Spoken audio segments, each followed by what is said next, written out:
Hi hello welcome to ಅಖಿಲ ಪ್ರಭು channel. ನಾನಿವತ್ತು 2025 vision ಬೋರ್ಡ್ನ ಬರಿತಾ ಇದ್ದೀನಿ. ಏನು ವಿಷನ್ ಬೋರ್ಡ್ ಅಂದ ತಕ್ಷಣ ನಾವು ಫಸ್ಟಿಂದನೇ ಸ್ಟಾರ್ಟ್ ಮಾಡಬೇಕು ಅಂತ ಏನೂ ಇಲ್ಲ. ನಮಗೆ ಯಾವಾಗ ಮಾಡಬೇಕು ಅಂತ ಅನಿಸುತ್ತೋ ಆವಾಗ ನಾವು ಸ್ಟಾರ್ಟ್ ಮಾಡಿದ್ರು ಓಕೆ. ಫಾರ್ ಎಕ್ಸಾಂಪಲ್ ಅದು ನಮ್ಮ ಬರ್ತ್ಡೇಗೆ ಆಗಿರ್ಬೋದು, ಅಥವಾ ಯಾವುದೇ ಒಂದು, ಅಥವಾ ಅದು ಯಾವತ್ತೂ ಆಗಿರ್ಬೋದು, ಅಥವಾ ಇವತ್ತೂ ಆಗಿರ್ಬೋದು. ಏನಿದು ವಿಷನ್ ಬೋರ್ಡ್ ಅಂತಂದರೆ ಯಾಕೆ ಬರಿಬೇಕು ಅಂದರೆ, ಇದನ್ನು ನಾವು ಬರೆಯೋದ್ರಿಂದ ನಾವು ಏನು ಮಾಡಬೇಕು, ಏನು ಗೋಲ್ಸ್ ಇದೆ, ಏನು ಅಚೀವ್ ಮಾಡಬೇಕು ಅನ್ನೋ ಒಂದು ಕ್ಲಾರಿಟಿ ಸಿಗುತ್ತೆ. ತುಂಬ ಕನ್ಫ್ಯೂಷನ್ಸ್ ಮಾಡ್ಕೊಳೋದಾಗಲಿ, ಇದು ಮಾಡೋದಾ ಅದು ಮಾಡೋದಾ ಅಂತ ಯೋಚನೆ ಮಾಡೋದಕ್ಕಿಂತ ಈ ಥರ ನಾವು ಒಂದು ವಿಷನ್ ಬೋರ್ಡ್ನ ಬರೆದು ಇಟ್ಕೊಂಡಾಗ ಒಂದು ಕ್ಲಾರಿಟಿ ಸಿಗುತ್ತೆ ಜೀವನದಲ್ಲಿ. ಸೊ ನೋಡಿ, ನಾನು ಈ ಥರ ಮ್ಯಾಗ್ಝಿನ್ಸಲ್ಲಿ ಅಥವಾ ನ್ಯೂಸ್ ಪೇಪರಲ್ಲಿ ಏನೇ ಇಮೇಜ್ ಸಿಕ್ಕರೂ ಅದನ್ನು ನಾವಿಲ್ಲಿ ಕಟ್ ಮಾಡಿ ತೆಗೆದಿಟ್ಕೊಂಡಾಗ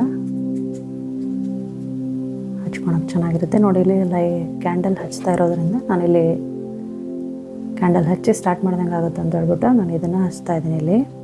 ನೋಡಿ, ಈ ಥರ ನಮ್ಮದು ಕ್ರಿಯೇಟಿವಿಟಿ ಇಂಪ್ರೂವ್ ಆಗುತ್ತೆ ವಿಷನ್ ಬೋರ್ಡ್ನ ಬರೆಯೋದ್ರಿಂದ. ಆಮೇಲೆ ಇದು ನಮ್ಮ ಮೋಟಿವೇಶನ್ ಮಾಡುತ್ತೆ. ನಾವು ವಿಷನ್ ಬೋರ್ಡ್ನ ನೋಡ್ತಾ ಬಂದರೆ ಅದಾದಮೇಲೆ ನಮ್ಮ ಸ್ಟ್ರೆಸ್ನ ಕಡಿಮೆ ಮಾಡುತ್ತೆ. ಇದು ಮಾಡೋದಾ ಅದು ಮಾಡೋದಾ ಇದು ಮಾಡೋದಾ ಅನ್ನೋ ಗೊಂದಲ ಇರೋದಿಲ್ಲ. ಇದರಲ್ಲಿ ಬರೆದು ಇಟ್ಕೊಂಡ್ಬಿಟ್ರೆ ಇದನ್ನು ಮಾಡೋದ್ರಿಂದ ನಮಗೆ ಅಪಾರ್ಚುನಿಟೀಸು ಸಿಗುತ್ತೆ. ಏನು ಮಾಡಬೇಕು ಅಂತ ಕ್ಲಾರಿಟಿ ಇದ್ದಾಗ ನಮಗೆ ಅಪಾರ್ಚುನಿಟೀಸ್ ತಾನಾಗ್ತಾನೆ ಹುಡ್ಕೊಂಬರುತ್ತೆ. ಸೊ ಇದು ಒಂದು ಮೋಸ್ಟ್ ಪವರ್ಫುಲ್ ವೇ ನಮ್ಮನ್ನು ಫೋಕಸ್ ಮಾಡಿಟ್ಕೊಳ್ಳೋಕ್ಕೆ ಅಂತ ಹೇಳ್ತೀನಿ ನಾನು. ಸೊ ನೋಡಿ, ನಾನಿಲ್ಲಿ ಶಾರ್ಟ್ ಟರ್ಮ್ ಗೋಲ್ಸ್ ಅಂತ ಬರ್ಕೊಳ್ತಾ ಇದ್ದೀನಿ. ಶಾರ್ಟ್ ಟರ್ಮ್ ಅಂದರೆ ನಾನು ಇದನ್ನು 15 ಡೇಸಲ್ಲಿ ಅಥವಾ 1 ಮಂತ್ ಅಥವಾ 2 ಮಂತ್ಸ್ ಒಳಗಡೆ ನಾನು ಇದನ್ನು ಅಚೀವ್ ಮಾಡಬೇಕು ಅಂತ ಅರ್ಥ.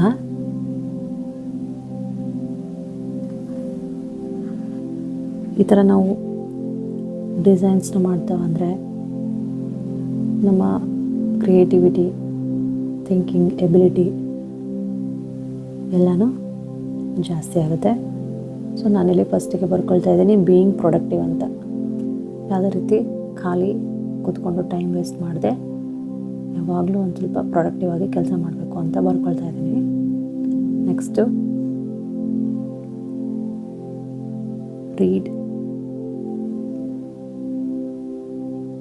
ರೀಡಿಂಗ್ ಅಟ್ಲೀಸ್ಟ್ 10 pages ಡೈಲಿ ಅಂತ ಬರ್ಕೊಳ್ತಾ ಇದ್ದೀನಿ. 10 pages ತುಂಬಾ ಕಮ್ಮಿ ಆಯಿತು. ಬಟ್ ವೆನ್ ವಿ ಸ್ಟಾರ್ಟ್, ಕಮ್ಮಿಯಿಂದ ಸ್ಟಾರ್ಟ್ ಮಾಡ್ಕೊಂಡು ಹೋದರೆ ಒಳ್ಳೆಯದು. ನೆಕ್ಸ್ಟು ನಾನು ಡೈಲಿ 10 minutes ಎಕ್ಸಸೈಸ್ ಅಂತ ಬರ್ಕೊಳ್ತಾ ಇದ್ದೀನಿ. ಅದಾದಮೇಲೆ weekly 3 videos upload in YouTube ಅಂತ ಬರ್ಕೊಳ್ತಾ ಇದ್ದೀನಿ. ಇದನ್ನು ನಾನು 1.5 month ಒಳಗಡೆ ಅಚೀವ್ ಮಾಡಬೇಕು ಅಂತ ಬರೀತಾ ಇರೋದು. ನೆಕ್ಸ್ಟಲ್ಲಿ ಬುಕ್ ಅಂತ ಇರೋದ್ರಿಂದ ಓನಾಗಿ ಕ್ರಿಯೇಟ್ ಮಾಡಿರೋಂಥ ಸ್ಟಿಕ್ಕರ್ಸ್ನ ನಾನಲ್ಲಿ ಹಚ್ಕೊಳ್ತಾ ಇದ್ದೀನಿ. ಜೊತೆಗೆ ಎಕ್ಸಸೈಸ್ ಇರೋದ್ರಿಂದ ನಾನು ಇದನ್ನು ಮ್ಯಾಗ್ಝಿನಲ್ಲಿ ಕಟ್ ಮಾಡಿದ್ದೆ, ಆ ಇಮೇಜ್ನ ಹಚ್ಕೊಳ್ತಾ ಇದ್ದೀನಿ. ಈ ಥರ ಇಮೇಜಸ್ನೆಲ್ಲ ಹಚ್ಚಿದಾಗ ಕಲರ್ಫುಲ್ಲಾಗಿ ನಮ್ಮ ವಿಷನ್ ಬೋರ್ಡ್ ಕಾಣಿಸುತ್ತೆ, ಒಂದು ಕ್ಲಾರಿಟಿ ಇರುತ್ತೆ. ಸೊ ಯೂಟ್ಯೂಬ್ ಅಂತ ಇರೋದ್ರಿಂದ ನಾನಿಲ್ಲಿ ಯೂಟ್ಯೂಬ್ ಚಿತ್ರನ ಬಿಡಿಸ್ಕೊಳ್ತಾ ಇದ್ದೀನಿ.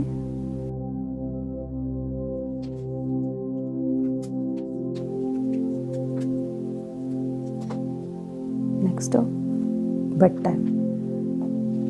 ಟೈಮ್ನ ಕ್ವಿಕ್ಕಾಗಿ ಅರ್ಲಿ ಬೆಡ್ ಟೈಮ್ನ ಬರ್ಕೊಳ್ತಾ ಇದ್ದೀನಿ. ಲೇಟಾಗಿ ಮಲಗದೆ ಬೇಗ ಮಲಗು ಬೇಗ ಹೇಳೋ ಅನ್ನೋ ಥರ early to bed early to rise. Next ನಾನಿಲ್ಲಿ ವಿಶ್ ಲಿಸ್ಟ್ ಅಂತ ಸ್ಟಿಕ್ ಮಾಡ್ಕೊಳ್ತಾ ಇದ್ದೀನಿ. ಏನಾದರೂ ವಿಶಸ್ ಇದ್ದರೆ ಬರ್ಕೊಳ್ಳೋಕ್ಕೆ. ಈ ವಿಶಸ್ಸು ಟೈಮ್ ಏನು ಅಂದರೆ 6 months ಆಗ್ಬೋದು, 1 year ಆಗ್ಬೋದು, ಅಥವಾ ನೆಕ್ಸ್ಟ್ ಇಯರ್ಗೂ ಆಗ್ಬೋದು. We don't know, but we have to try ಅಥವಾ ಫೋಕಸ್ ಮಾಡೋದು ಖಂಡಿತ ಮಾಡಬೇಕು.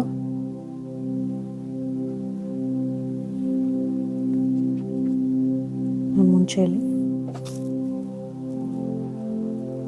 ಮೆಡಿಟೇಷನ್ ಚಿತ್ರಾನ ಹಚ್ಕೊಳ್ತಾ ಇದ್ದೀನಿ. ಸೊ ಬೀಯಿಂಗ್ ಹೆಲ್ದಿ, ಫಿಟ್ ಆಗಿರಬೇಕು ಅಂತ ಹೆಲ್ದಿ ಆಗಿರಬೇಕು ಅಂತ ನೆಕ್ಸ್ಟು ನಾನಿಲ್ಲಿ ಏರೋಪ್ಲೇನ್ ಸ್ಟಿಕ್ಕರ್ನ ಅಂಟಿಸ್ಕೊಳ್ತಾ ಇದ್ದೀನಿ. ಅಂದರೆ ಯಾವುದಾದ್ರೂ ಒಂದು ಡ್ರೀಮ್ ಡೆಸ್ಟಿನೇಷನ್ ಇದ್ದರೆ ಅದಕ್ಕೆ ಹೋಗಬೇಕು ಅಂತ. Fly to dream place.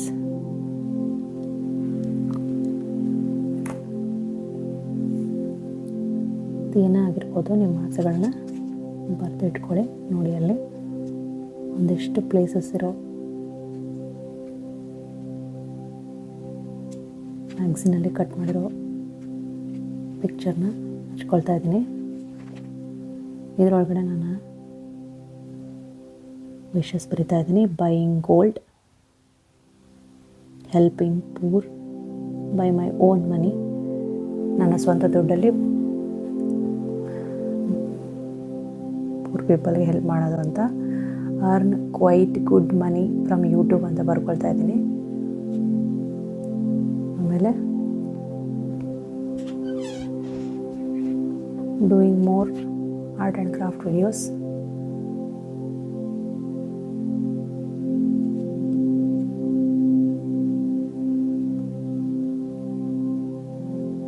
improve my videos, learn more new things. ಆಮೇಲೆ ನಾನಿಲ್ಲಿ ಸ್ಟಿಕ್ಕಿ ನೋಟಲ್ಲಿ ಎನ್ವೆಲೋಪ್ ಥರ ಮಾಡಿಕೊಂಡು ಸ್ಟಿಕ್ ಮಾಡ್ಕೊತೀನಿ. ಏನು just make it creative and colourful ಮಾಡೋಕ್ಕೆ ಈ ಥರ ಮಾಡೋದು. ಪ್ಲೇನಾಗಿ ಬರೋದಕ್ಕಿಂತ ಈ ಥರ ಬರೆದಾಗ ಸ್ವಲ್ಪ ಅಟ್ರಾಕ್ಟಿವ್ ಅನಿಸುತ್ತಲ್ವ, ಸೊ ಅದೇ ರೀತಿ ಸೊ ಎನ್ವಲೋಪ್ನ ಮಾಡಿದ್ದೀನಿ ಇಲ್ಲಿ. ವಿಶ್ ಲಿಸ್ಟಲ್ಲಿ ನಾನು ಹಚ್ಚೋದು ಮರ್ತಿದ್ದೆ. More and more green vegetables, ಫ್ರೂಟ್ಸ್ನ ತಿನ್ನಬೇಕು ಅಂತ ಅಂಟಿಸ್ಕೊಳ್ತಾ ಇದ್ದೀನಿ ಅಲ್ಲಿ. ನೆಕ್ಸ್ಟು ನಾನಿಲ್ಲಿ ಪ್ರತಿ ವರ್ಷ ಹೊಸ ವರ್ಷ ಬಂದಾಗ ನಮ್ಮ ಬರ್ತ್ಡೇಸ್ ಅಂತೂ ಖಂಡಿತ ನೆನಪಾಗುತ್ತಲ್ವ. ಸೊ ಬರ್ತ್ಡೇಸ್ ವಿಶಸ್ ಏನಾದರೂ ಇದ್ದರೆ ಈ ವರ್ಷ ಬರ್ತ್ಡೇಯಿಂದ ಮುಂದಿನ ವರ್ಷ ಬರ್ತ್ಡೇ ಅನ್ನೋಷ್ಟೊತ್ತಿಗೆ ಏನು ಮಾಡಿರಬೇಕು ಅನ್ನೋದನ್ನು ಬರಿತಾ ಇದ್ದೀನಿ. ಕೇಕ್ ನೋಡಿದರೆ ನೆನಪಾಗಬೇಕು ಬರ್ತ್ಡೇ ವಿಶಸ್ ಅಥವಾ ಡ್ರೀಮ್ಸ್ ಅಥವಾ ಏನೋ ಇರ್ಬೋದು ಅದು. ಸೊ ನಾನು ಎನ್ವೆಲೋಪಲ್ಲಿ ಸೆಲ್ಫ್ ನೋಟ್ ಅಂತ ಬರ್ಕೊಳ್ತೀನಿ.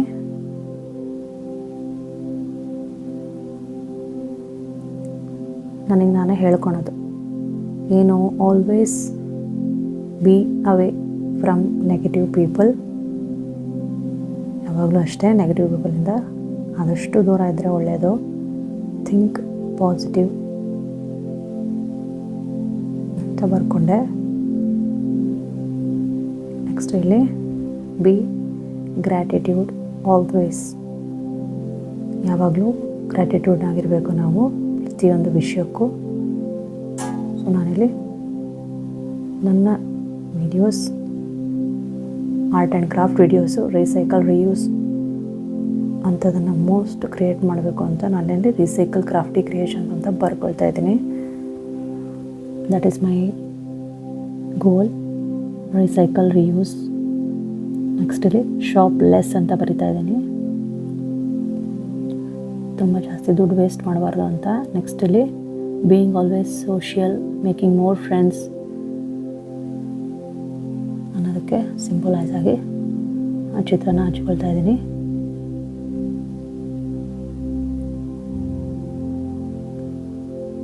S, this is what my simple vision board look like. This is what the 2025 will be look like. ಇಲ್ಲಿ ಬರೆದಿದ್ದೀನಿ ಅಂದ ತಕ್ಷಣ ಅವೆಲ್ಲ ಆಗೋಷ್ಟಕ್ಕವೇ ಆಗೋದಿಲ್ಲ. ಸೊ ಆ ಬುಕ್ಕನ್ನು ನಾನು ನೋಡ್ತಾ ಇದ್ದರೆ ರಿಪೀಟಾಗಿ ಅವೆಲ್ಲ ನೆನಪಾಗುತ್ತೆ. ಅವನ್ನ ನಾನು ಮಾಡ್ತೀನಿ. ಅಕಸ್ಮಾತ್ ಮಾಡಿಲ್ಲ, ಇವೆಲ್ಲ ಆಗಿಲ್ಲ ಅಂದರೂ ತಲೆ ಕೆಡಿಸ್ಕೋಬಾರ್ದು. ಅಂದರೆ ನೆಕ್ಸ್ಟ್ ಇಯರ್ ನಮಗೆ ಟೈಮ್ ಇದೆ ಅಂತ ಮೋಟಿವೇಟ್ ಮಾಡ್ಕೋಬೇಕು. ಯಾವೆಲ್ಲ ಆಗಿದೆ ಅನ್ನೋದನ್ನು ಟಿಕ್ ಮಾಡ್ಕೊತಾ ಇರಬೇಕು. ಸೊ ಅದೇ ಮೋಟಿವೇಶನ್. ಯಾವುದೇ ರೀತಿ ಡಿಪ್ರೆಸ್ ಆಗಬಾರ್ದು. ನೀವು ವಿಷನ್ ಬೋರ್ಡ್ನ ಮಾಡಿಲ್ಲ ಅಂದರೆ ಇವತ್ತೇ ಮಾಡಿ. That will help you to grow more and more. Thank you so much. Thank you for watching.